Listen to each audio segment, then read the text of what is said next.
आपके साथ शिप्रा। चलिए शुरुआत करते हैं बुलेटिन की। नवक्रांति के अग्रदूत व गुरुदेव के नाम से प्रसिद्ध सम्यक अभियान के प्रमुख भास्कर राव रोकड़े ने चैनल के प्रतिनिधि से चर्चा करते हुए बताया कि इंदिरा जयंती सृजन वर्ष के दौरान शक्ति स्वरूपा इंदिरा माता के कार्यों व विचारों को हर घर हर द्वार तक पहुंचाने हेतु 19 जनवरी 2025 को गांधी भवन भोपाल में आयोजित इंदिरा जयंती सृजन वर्ष समारोह में इंदिरा ज्योति अभियान का शुभारंभ किया जाएगा। मध्य प्रदेश में 3000 इंदिरा ज्योति लेकर क्रांति दूत व सम्यक मित्र हर घर हर द्वार तक जाएंगे।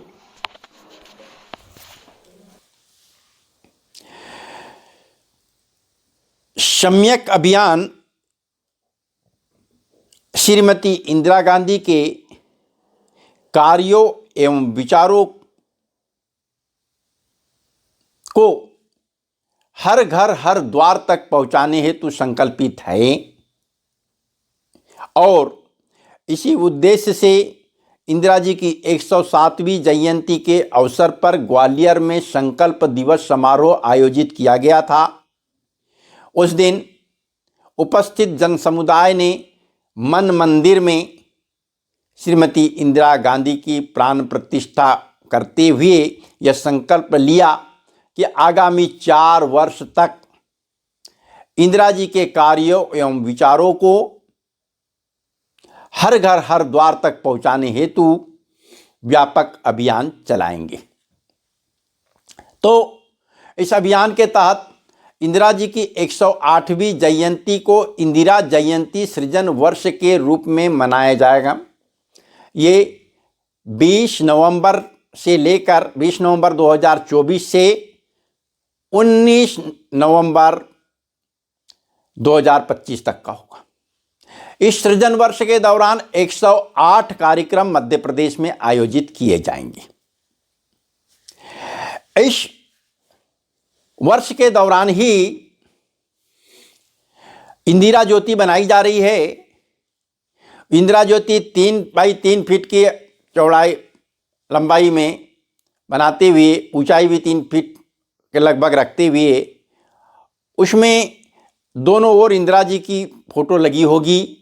नीचे थोड़ा शटर वाला सिस्टम है जिसमें फूल वगैरह आने के लिए है और दोनों ओर सम्यक अभियान के 9 मुद्दे दिए हुए हैं, जो युवाओं के मुद्दे हैं, किसानों के मुद्दे हैं, ओबीसी ईबीसी वंचित समाज को उठाने के मुद्दे हैं, कृषि क्रांति लाने के मुद्दे हैं और राज्य में व्याप्त सामंतशाही प्रवृत्ति का अंत करने के मुद्दे हैं।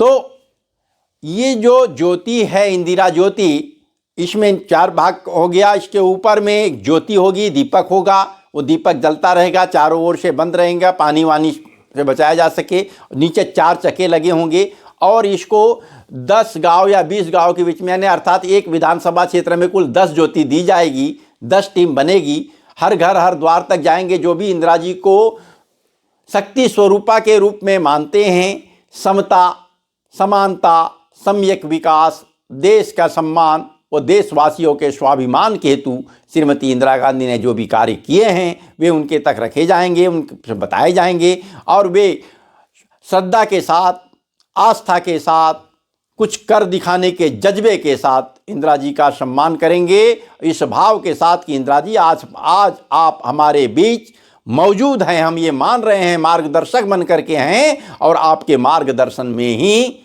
हम, आपकी प्रेरणा लेकर ही हम अब हर घर हर द्वार जाकर नव क्रांति का संकल्प लेते हुए नव क्रांति के दिशा में कदम बढ़ाएंगे।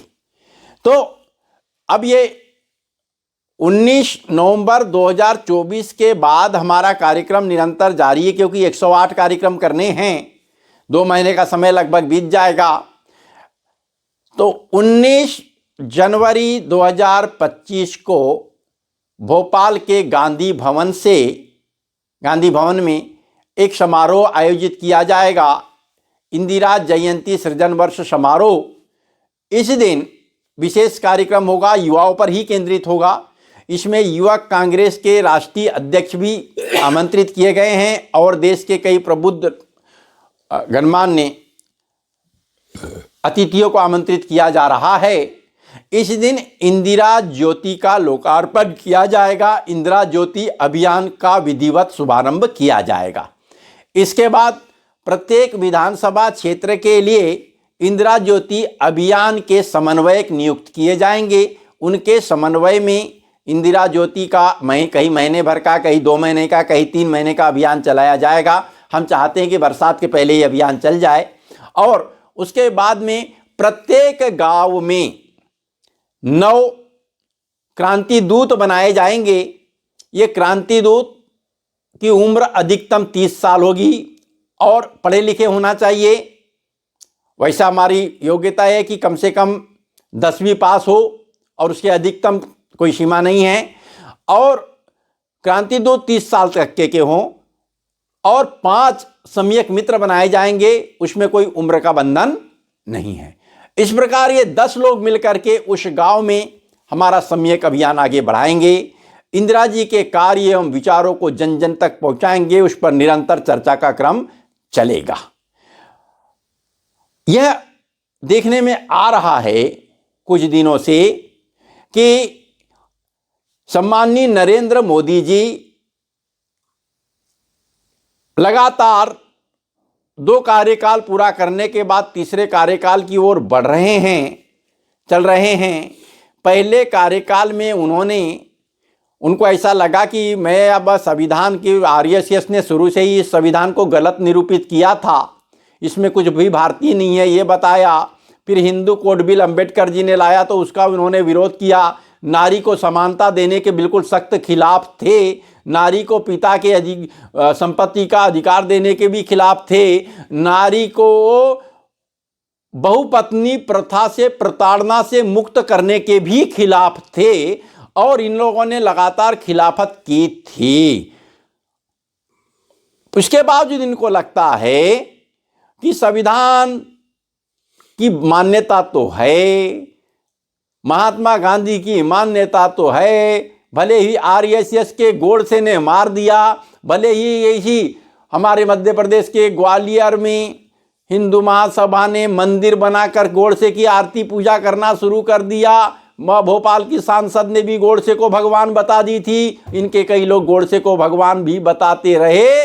लेकिन नरेंद्र मोदी को लगा कि महात्मा गांधी की स्वीकार्यता इतनी अधिक है कि यदि उनको किनारे करेंगे तो जनता उन्हें किनारे फेंक देगी। इस आशय के साथ, इस स्वार्थ के वशीभूत होकर उन्होंने भी महात्मा गांधी का माला फेरना शुरू कर दिया नाम का, और महात्मा गांधी करने तो लगे, लेकिन अंदर से गांधीवादी कभी बन नहीं पाए। हमेशा असत्य, झूठ, बनावटीपन उनका सामने आता रहा। इसी प्रकार संविधान के प्रति भी उन्होंने दिखाया कि नहीं भाई, संविधान के प्रति अटूट आस्था है। 299 सदस्यों ने भारी मेहनत करते हुए, देश विदेश के संविधान का अध्ययन करते हुए, देश में व्याप्त चुनौतियों का अध्ययन करते हुए उस संविधान की रचना में महत्वपूर्ण भूमिका निभाई। और डॉक्टर BR अम्बेडकर ने भिन्न भिन्न तरह की अनुशंसाओं को जो कई कमरे में भरी हुई थी उसको एक किताब के रूप में लिपिबद्ध किया,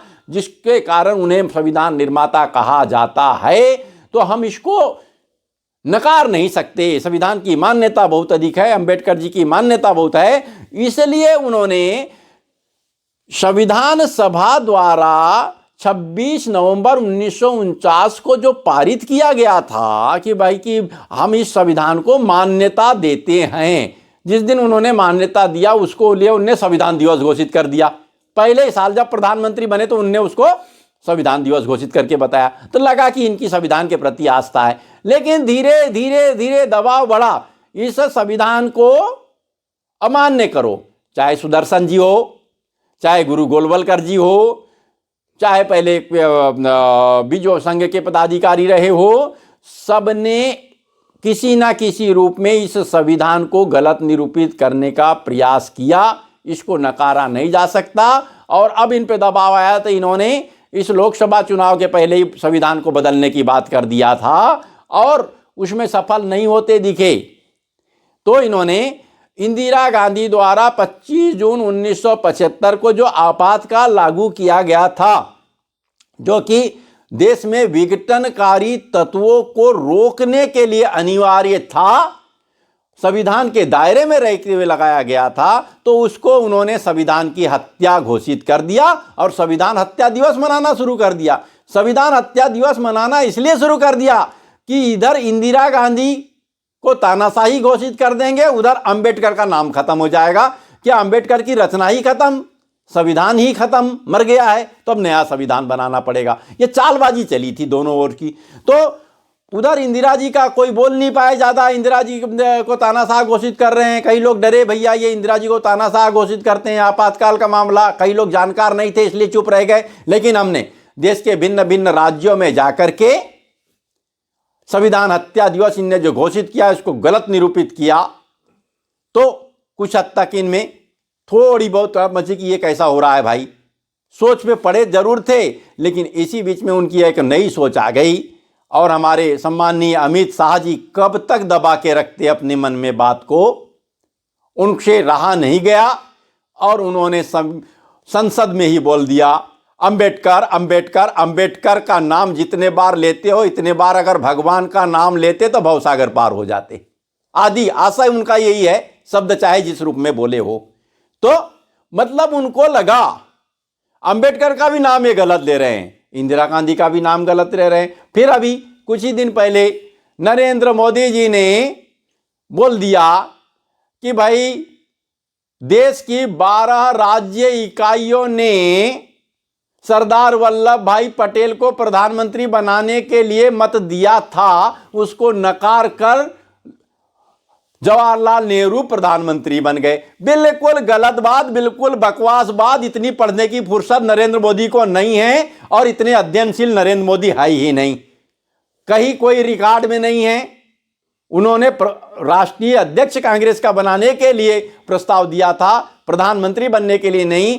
अस्वस्थता के कारण में सरदार वल्लभ भाई पटेल प्रधानमंत्री बनना ही नहीं चाहते थे, ये बात सही है। और सरदार वल्लभ भाई पटेल जो है जवाहरलाल नेहरू को बहुत प्यार करते थे, बहुत मानते थे और उन्हें ही प्रधानमंत्री के रूप में देखना चाहते थे। प्रधानमंत्री बनने के बाद उन्होंने कुछ गलत अगर बात आ रही है तो उसको उन्होंने आड़े हाथों लेते हुए समझाइश दी और ये अच्छी चीज थी। ये लोकतांत्रिक व्यवस्था की स्वस्थ परंपरा का निर्वहन वो कर रहे थे। आगे जाकर के आज के टाइम में जैसे नरेंद्र मोदी जो बोल दे तो कोई बोल ही नहीं सकते, ये ऐसे सिस्टम नहीं था। तो इन्होंने जो लोग महापुरुष के रूप में स्थापित हो चुके हैं, जैसे कि पंडित जवाहरलाल नेहरू, हमारे महात्मा गांधी, इंदिरा गांधी, डॉक्टर BR अम्बेडकर, उनसे इनको बड़ी झल्लाहट होती है। यार हम 10 साल प्रधानमंत्री रह गए, हमको महापुरुष के रूप में मानना चाहिए और उन महापुरुषों को भूलना चाहिए। तो उनका नाम भूल जाए और इनका नाम स्वर्णाक्षरों में लिखित हो जाए, इतिहास में इनका नाम दर्ज हो जाए, उनका नाम डिलीट हो जाए। इस चक्कर में ये लोग इस टाइप की हरकतें करते हैं और जो इसका विरोध करते हैं तो उनके ऊपर तरह तरह के आरोप लगा देते हैं। अब थोड़ी बहुत बात आपस में चर्चा होती है, भाई मेरे को क्यों रोक रहे हो, मैं क्यों नहीं जाऊंगा, ये कुछ चली तो पता चला कि राहुल गांधी के खिलाफ भी प्रकरण दर्ज करके बता देते हैं। मतलब विपक्ष विहीन व्यवस्था बनाना ये लोकतांत्रिक प्रक्रिया नहीं है। ये लोकतांत्रिक प्रक्रिया के खिलाफ जा रहे हैं। हमारा सम्यक अभियान धीरे धीरे राष्ट्रव्यापी अभियान बनेगा। और श्रीमती इंदिरा गांधी ने एक नया कॉन्सेप्ट दी थी। जब इंदिरा गांधी प्रधानमंत्री बनी तो उन्होंने इस देश के संचालन के लिए एक बीच का मार्ग निकाली। साम्यवाद, समाजवाद, चुनौतियां और व्यवहारवाद आदि सारी चीजों को दृष्टिगत रखते हुए उन्होंने एक नया सिस्टम डेवलप की। कई कड़ाई भी बरती, कई नरमी भी बरती और अंततः एक स्थिति ऐसी बनी थी कि जब पूरे देश में अनावश्यक रूप से बेरोजगारी जितनी थी नहीं, उतनी बेरोजगारी का राग अलापा गया, भ्रष्टाचार का राग अलापा गया और बड़े बड़े आंदोलन चला दिए गए थे। इंदिरा गांधी ने समता, समानता, सम्यक विकास के लिए जैसे राजा महाराजाओं के प्रिवी पर्स बंद करके समानता लाई, बैंकों का राष्ट्रीयकरण किया, बीमा कंपनियों का राष्ट्रीयकरण किया, खदानों का राष्ट्रीयकरण किया और घाटे में चल रहे उद्योगों को सरकारी सहयोग देके नियमितीकरण किया। इससे इतने रोजगार के अवसर बढ़े कि लोगों को घर से ढूंढ ढूंढ के देखा जा रहा था कि इस लायक कोई कर्मचारी के लायक का है क्या। अगर इस लायक मिनिमम योग्यता भी रखने वाले व्यक्ति को घर से पकड़ करके नौकरी के लिए ले जाया जा रहा था, मतलब बेरोजगारी जड़ से खत्म हो गई थी। हम सम्यक अभियान जो चला रहे हैं, इस अभियान में ऐसे मुद्दे हैं, 9 मुद्दे, कि सारी बेरोजगारी समाप्त हो जाएगी और नव क्रांति देश में आ जाएगी। और इसकी शुरुआत हम मध्य प्रदेश से करने जा रहे हैं। सारे के सारे युवा आत्मबल से भरे हुए होंगे और हमारे पास ऐसा फार्मूला है। बस अपने आप को महापुरुष के रूप में स्थापित करने वालों से सतर्क रहने का समय है और उन महापुरुषों के कार्य एवं विचारों को आत्मसात करते हुए परिष्कृत रूप में नई विचारधारा के साथ में नव क्रांति की ओर बढ़ने की आवश्यकता है। इसी उद्देश्य से 19 जनवरी 2025 को इंदिरा ज्योति अभियान का शुभारंभ गांधी भवन भोपाल से किया जाएगा। धन्यवाद।